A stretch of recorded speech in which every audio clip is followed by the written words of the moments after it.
Nuclear in the USA, I think, is essentially dead, growth-wise. Do you think then that a company needs to be in production of uranium this cycle for it to be an interesting play for retail investors, Jim? Who's ordered a new reactor in the last 5 years? Nobody. Who's going to order one in the next 5 years? Nobody. You might get a couple SMRs, but even those, I got a big question because I worked with the NRC. So the current situation is not necessarily making you more bullish on U.S. uranium soon to be producers. It's the opposite. And there's almost no nuclear name or uranium name that in the next 2 years is not going to go up 2x, 3x, 4x minimum. And the good ones are going to go up 8x, 10x, 15x. One of the members of the Discord community, though, by the way, Brian, he wanted me to ask you how much you really think nuclear will actually scale in North America, like grow from here on. And what do you ultimately see it being replaced by wind and solar, by the way, because you've worked there? So what do you think with the so-called green energies?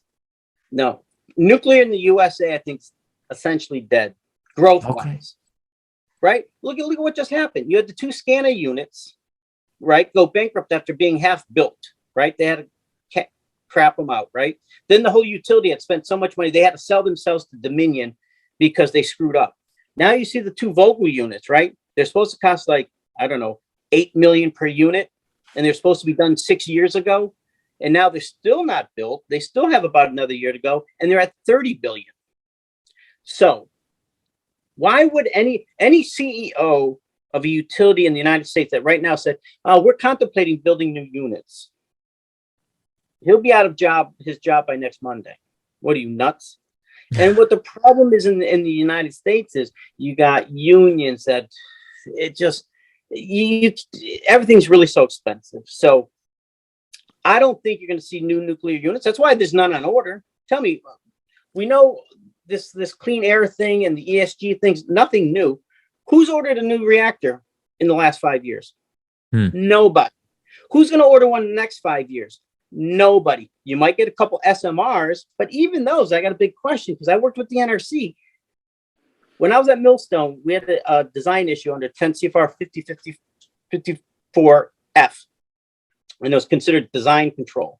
So I had to work with the NRC daily, right, on some of these issues for a year. These guys are not easy. So I don't think people think there's these small SMRs that might be 1/20th the size of a big boy reactor is just going to let these things be uncontrolled or unwatched.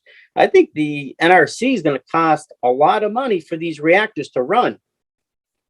At Millstone, there's an office before you get into the main engineering building with the NRC. It's staffed by like 15 people. They watch the reactor all the time. They're watching what's going on in engineering all the time. And you know who pays for that? The owner of the reactors. Of course. So you can have an SMR. We're going to put an SMR and not have the NRC think, hey, what happens with these things? They're new. We got to overlook them. We got to make sure they're well controlled. So you're going to have SMRs with fuel going to $200 a pound, and they're going to have to NRC overlook on them. And you think these things are going to really run cheaply? I don't know. Coming from a nuclear guy that worked in the plants, I don't think that's such an easy question to answer. You might have it in India, in China, that might happen, but I'll be interested to see the first few SMRs get run in the US, how that goes. I don't think it's going to be a good story. But what? So long term, it's not looking too good for nuclear. Not in the USA. That's my point of view. Okay. I can give it, Yeah. What about the economic situation, though? Like, higher inflation, the Fed possibly trying to battle inflation, higher interest rates, and so on and so forth. Do you think the macro picture in the U.S. will, in one way or another, positively or negatively affect the nuclear industry and therefore the uranium equities? Is that like, do you see any connection there? Well, we know deregulated units in America, which is about half the reactors that are running. It's like 92 reactors running. 50% of them are in deregulated markets like New England, right? Those reactors are either losing money or just barely making it. Okay. Up until now. But something new has happened. I'll tell you what happened. Mike Alkin was talking to me about 3 years ago. And he said, Jim, you know what's going to happen? There's going to be a renaissance in natural gas. He goes, nobody sees it. He said, I'm writing a white paper on it. I can't release it because nobody's going to believe me. And you know what happened? He's exactly right. 2.5 years ago, natural gas was like $1.40 per 1,000 cubic feet. Today, I just looked at it, it was like $4.56. It's been as high as $6.20. So it's gone up 400% or so. And it's probably going to keep going up. So what that does is a lot of the peaking plants that we had for power before are now run around the clock. They're like base load, and they're gas plants. But now that their fuel's gone up, because don't forget, natural gas plants, their major expenditure is fuel, not employees. We got one in town here. They got like 26 employees, right? And they're running 24 hours a day now. Back 10 years ago, they were running only when ISO New England said. They said, hey, listen, we need you to run from 6 in the morning to 8:40 in the morning because people are making breakfast stuff, and then shut down. Then they might call them 2 days later and say, hey, we need you to run, at 3 p.m. to 6 p.m. while people made dinner and did laundry. That's how those plants ran. But then gas got so cheap, they were running around the clock. What they did was they brought down the average price per kilowatt as the normal price of power. That hurt the nukes. So that's why you see a plant like Pilgrim. They're losing $40 million a year. So they had to shut their doors. But the thing that's changed is natural gas has gone up 300 or 400%. It's probably going to go up more. That means power prices on the grid, the average power prices, are going to go up. Now it's going to make nuclear plants more economical. Well, does that make do you think then that a company needs to be in production of uranium this cycle for it to be an interesting play for retail investors, Jim? Is that a connection there? No, because look at NextGen. Look at what Roman said. What did the CEO of Global Atomic, what did he say? He said, I went to Africa because we had a project. And I looked up this project too. And it's true.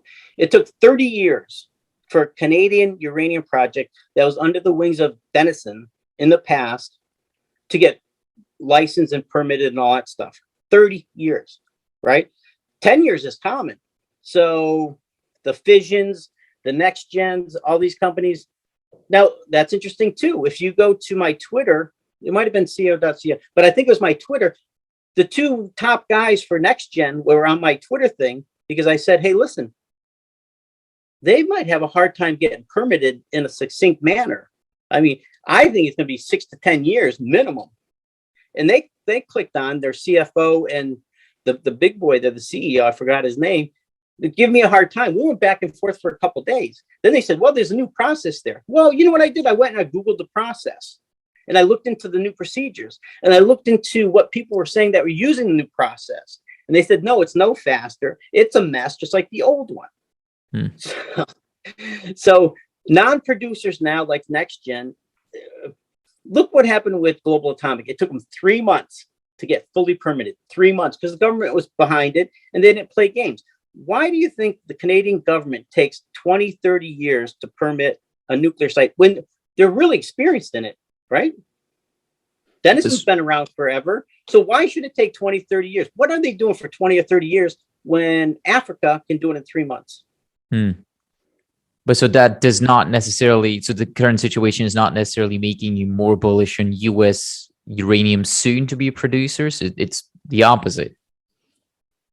Well, for the US guys, URG can produce in 6 months. That's what they say, though. But what we saw from Cameco is they're saying they're going to need a really long time to ramp up a mine that's on care and maintenance. So do we trust them? Right. But we knew that. We knew a MacArthur River, for example. It's such a complex mine. Don't forget, it's under like a lake, right?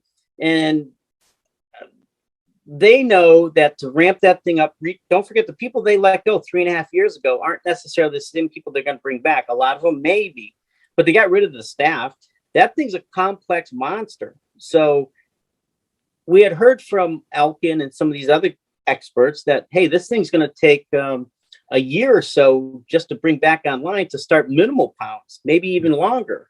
So it might be 2 or 3 years before that full capacity. It's nothing we haven't heard before. And CCJ, I don't think they're denying that. But if you're talking about some of these companies that haven't produced before, like NextGen, They haven't even gone through the permitting situation. I think they're in for a surprise. I don't think it's going to be a year or two like they're trying to tell me. You know, it's going to be a long time. Yeah. Okay, but back to look at URG, we're talking about the US soon-to-be producers. Yeah. So Jeff Flint has clearly said, hey, listen, you know, our ISRs are ready to go. ISR is fast. It's clean. And they're a past producer for years and years and years. They had contracts for 8 or 10 years. They did it the smart way. And they've only been shut down for a short amount of time. But don't forget, ISR only injects like a biocarbon into the ground. And after a couple months, sucks it up. And then they use dryers to kind of produce the yellow cake. It's kind of a simple process. They've done it before. There's no reason to think that they can't start within a few months and then have products starting in 6 to 8 months down the road, and to maximize like in a year's time or 14 months. Same thing with now Chalmers has an interesting situation there. He could do the same thing, but at this time he cannot use the White Mesa mill that's 42 years old also to produce REEs and uranium at the same time. They've got to shut down the circuit, clean the circuit, and only do one or the other. They're going to modify the plant so they can do them in parallel, but right now they can't. So he's quite happy right now doing REEs. So right now, if he got a call from the government saying, hey, listen, we would like 3 million pounds, he'd have to think, geez, is it worth it for us to shut down our REE circuit, clean everything, and then start up for 3 million pounds of uranium? So it's not that easy, you know? It's not that easy. It's exactly what I was gonna say, because you're speaking and I'm just wondering, gosh, is this even worth doing though? Like, for the less experienced people, like you have almost 3 decades of experience in nuclear energy alone, even more than that in energy. What about the layman like myself, who recently found this market and are just now getting into it? If you're that bullish on the general fundamentals of the market, is it even worth picking individual stocks and knowing all those dynamics? Why not just buy, I don't know, URNM and URA and just hold on for dear life throughout the emotional roller coaster that uranium is? Is there something wrong with that? You could do that. You absolutely could do that. But what did you just see in the last 7 months? You saw stocks like go from $1 to like $11, 11 plus in a short amount of time. Okay, you saw Western. I bought a couple 100,000 shares at 63 cents. Okay, didn't think nothing about it. But the guy that just helped me with this video, I told him during golf in the summer, I said, hey, if my stock hits 209 today, I'm a millionaire. And it started the day at 204.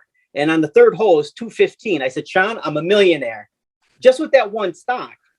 And there's almost no nuclear name or uranium name that in the next 2 years is not going to go up 2x, 3x, 4x minimum. And the good ones are going to go up 8x, 10x, 15x. Like, I would be shocked if Global Atomic, that's my number one pick, doesn't go from like 290 right now to over $20. If you follow me on my Twitter, I post the zinc price every day, the vanadium price every day, the uranium price, the natural gas, the oil price every day, because those items are linked to Western Uranium and Global Atomic. Those are my 2 picks, right? And then I pick what the ETFs, if they're selling or buying on Western Uranium.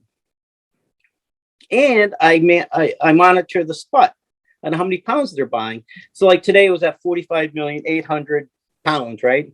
They're approaching 46 million. They started with 18.3 million when they bought the company from Cates, UPC. Remember, he was monitored. He had it